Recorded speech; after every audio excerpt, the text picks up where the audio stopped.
दंडक वन में ही रहती है नखा। इसी को मन कहा जाता है, दंडक। इसी में वासना रहती है और इसी में भक्ति में वृत्ति भी रहती है, भावना भी रहती है। वासना प्रभु से दूर करती है, जैसा शूर्पणखा ने कर दिखाया है।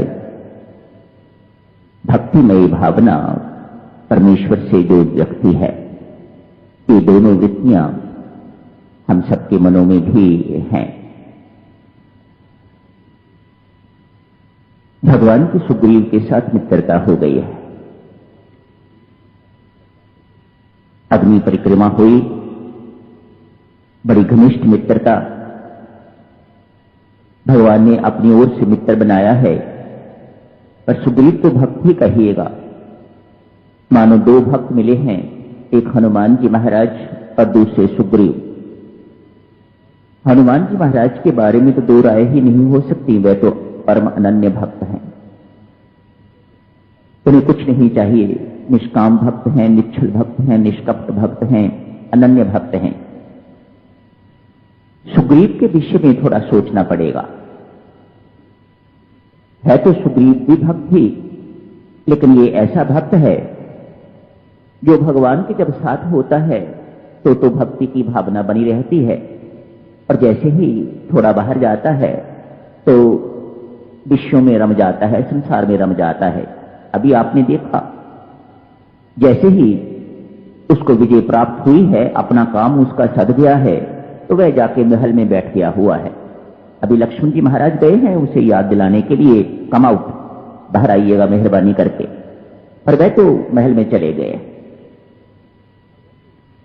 ऐसे भक्त को भी भगवान अपना के रखते हैं।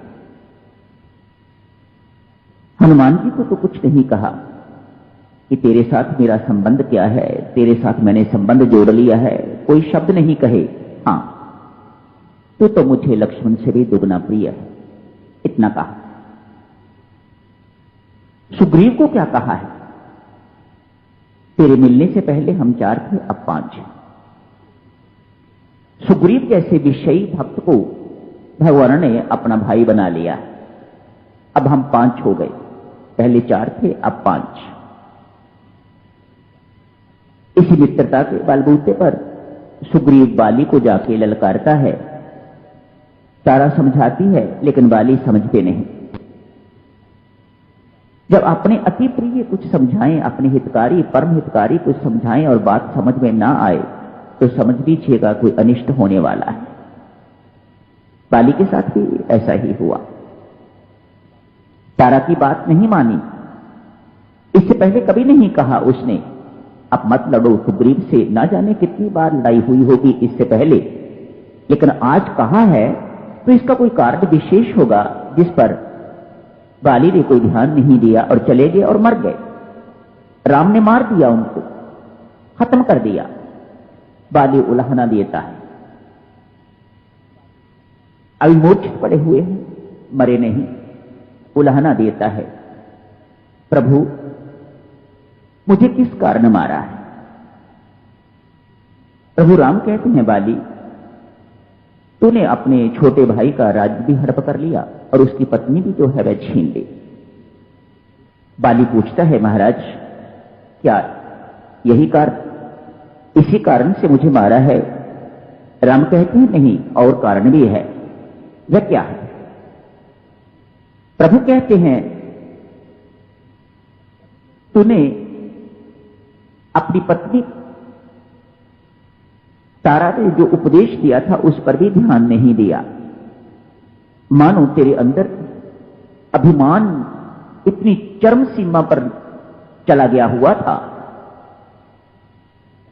और मैंने अवतार लिया है ऐसे दोनों पापों को दूर करने के लिए, ऐसे दोनों दुर्गुणों को दूर करने के लिए।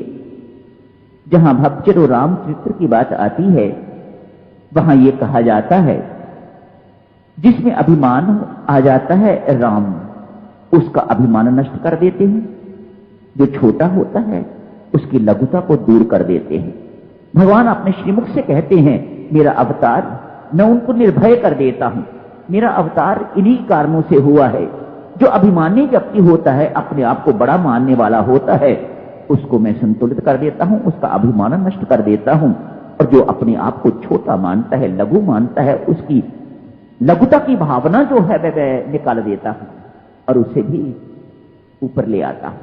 अपने जैसा या दूसरों जैसा, जैसे सामान्य व्यक्ति होते हैं, भाई अपने आप को छोटा ना मान, तेरा काम उतना ही महत्वपूर्ण है जितने बड़ों का काम।